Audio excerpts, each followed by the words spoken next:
Hey everyone, welcome back to part 2 of consumer spending. So in order to fully grasp what we were speaking on, I wanted to dive deeper into the numbers. Starting with the fact that credit card debt has risen by 13%.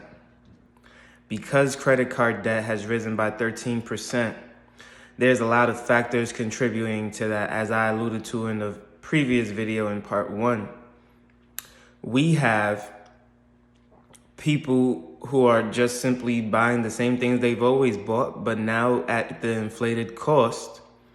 Food is up more than 10%. Driving, gas, just to get to and from work, the cost is now higher. The cost of rent, the cost of housing is up. There are so many factors contributing to higher prices right now that even if you were buying the same things last year, you're now paying more for them today. And so, although last year people had saved more money than they've ever had in the history of America, this year people are spending more money than they ever have in the history of America. So how do you become one of those who is not going to fall into these pitfalls and traps?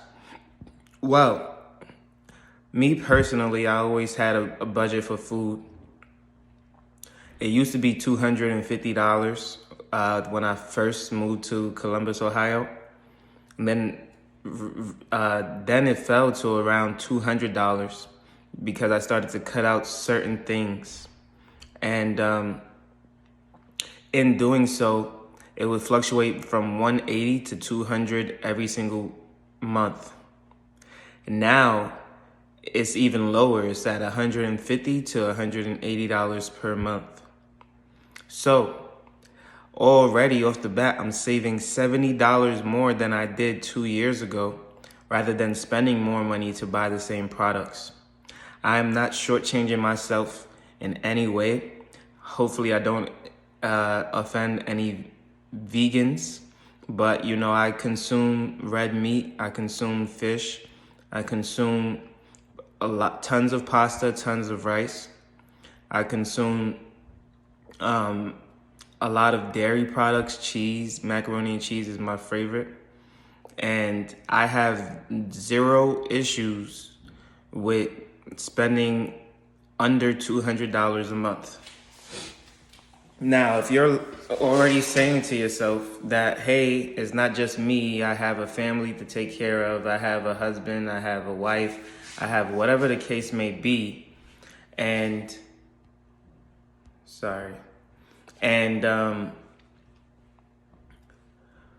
you're going to have to expense that in your budget.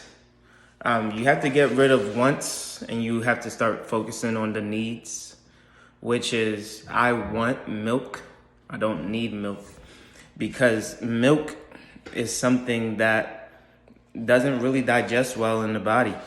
And so after you've turned about 3 years old, you actually don't need milk anymore, ever. So it's a want and it's definitely not a need, right? You need food. What type of food you put in your body, healthy food, good food for you. You don't need snacks, you don't need chips, you don't need ice cream, you don't need all those other things that are just frivolous. A lot of the times you'll hear people say, oh, it's for me, I gotta treat myself. Honestly, without sacrifice, there is no getting ahead in life. Even if the sacrifice is very small, it is necessary in order to get ahead in life. So if you're not able to sacrifice on the small things, eating out, whether it be a coffee, whether it be a $3 sandwich, whether it be a $4 meal deal, you're still lining other people's pockets and limiting the amount of money you have in yours. I cook every single day. I make sure I have food to go to work every single day. I just finished cooking for myself today. Okay? there are some days where I will eat out maybe once a week. And it's not that I can't eat out more. In fact, 100% of the time, I am not the one who is asking to eat out. It's either someone that I'm talking to who wants to go out or a friend that wants to go out. And I will indulge them and I will go out and get some food or a drink. But for the most part, I am eating at home, saving my money, and ensuring that I get ahead in life. And the expense of eating out really comes at the expense of my relationships and just making everyone feel included and, just having a good time when I'm with them. And not worrying about money because I know that I save a whole lot of it every single month. So if you want to get ahead, you're going to have to figure out ways to cut back on unnecessary spending. You're not going to be able to buy that tapestry that you wanted. You're not going to be able to buy that nice new design to put in the apartment or room or house.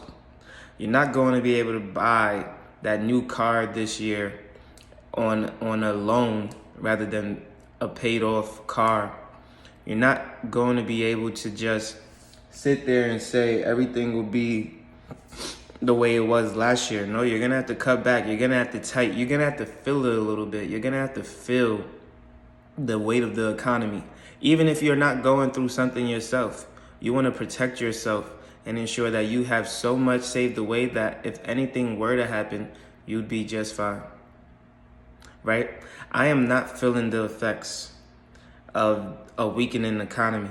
However, I was at a job that laid several people off. I was at a job that terminated and got shut down personally.